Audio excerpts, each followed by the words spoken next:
बिस्मिल्लाहिर्रहमानिर्रहीम। अस्सलाम वालेकुम। तबस्सुम व्लॉग में आप सबको खुशामदीद। मेरी दुआ है कि आप लोग जहाँ रहें खुश रहें, आबाद रहें। अल्लाह मियाँ आप सबको अपनी हिफ्ज़ व अमान में रखे, आमीन।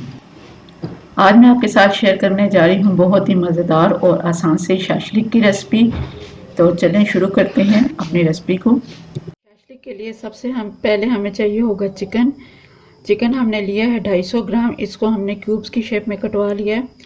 इसके बाद इसमें शामिल करेंगे 2 टीस्पून सफ़ेद सिरका, 2 teaspoon ketchup, 2 teaspoon soya sauce और 2 टीस्पून लहसुन अदरक का पेस्ट। हाफ़ टी स्पून लेंगे सफ़ेद नमक, हाफ़ टी स्पून सूख मिर्च पाउडर और हाफ़ टी स्पून काली मिर्च पाउडर। अब हम सबको अच्छी तरह से मिक्स कर लेंगे।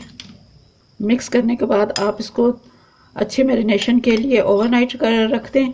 और अगर जल्दी आपको तैयार करना है तो इसके लिए आपने 5 से 6 घंटे दरकार होंगे।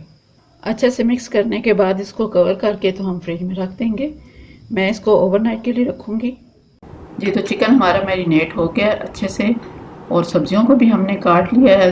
प्याज लिए उनको हमने चौकोर पीसेस में काट लिया। इसी तरह टमाटर हैं, उनका गूदा निकाल के तो उसको भी काट लिया है। और शिमला मिर्च उसको भी हमने चौकोर पीसेस में काट लिया है। और साथ हमने लिए हैं कुछ शाशलिक स्टिक। और अब आप स्टिक पर 1 पीस वेजिटेबल का और 1 पीस चिकन का लगाते जाएं।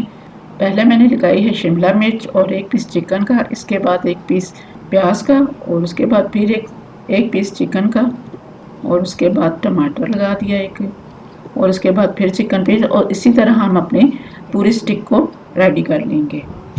लीजिए हमारी सारी स्टिक्स तैयार हैं। अब हम इनको करेंगे फ्राई। तो उसके लिए हम लेंगे एक फ्राइंग पैन, उसमें थोड़ा सा डालेंगे ऑयल। इसको हमने शैलो फ्राई करना है। तो इसके लिए अगर आपके पास पैन नहीं है तो आप इसको तवे पे भी कर सकते हैं। अपने पैन की गुंजाइश के मुताबिक आप उसमें स्टिक्स रखें और आंच को हल्की करके आप इसको कवर कर दें।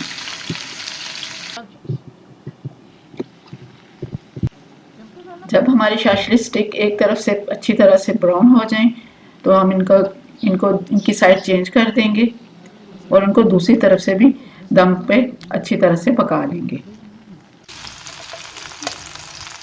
लीजिए हमारी सादा और आसान सी मज़ेदार रेसिपी तैयार है। आप भी हमारी इस रेसिपी को एक दफ़ा ज़रूर ट्राई कीजिएगा। इसको हम सर्व करेंगे केचप के साथ। और अगर हमारी रेसिपी पसंद आए तो इसको लाइक और शेयर कर दीजिएगा और चैनल को सब्सक्राइब कर लीजिएगा। इससे हमारी हौसला अफजाई होगी। और इसी तरह की और अच्छी रेसिपीज़ देखने के लिए हमारे चैनल को सब्सक्राइब कीजिएगा और दुआ में याद रखिएगा। अल्लाह हाफिज़।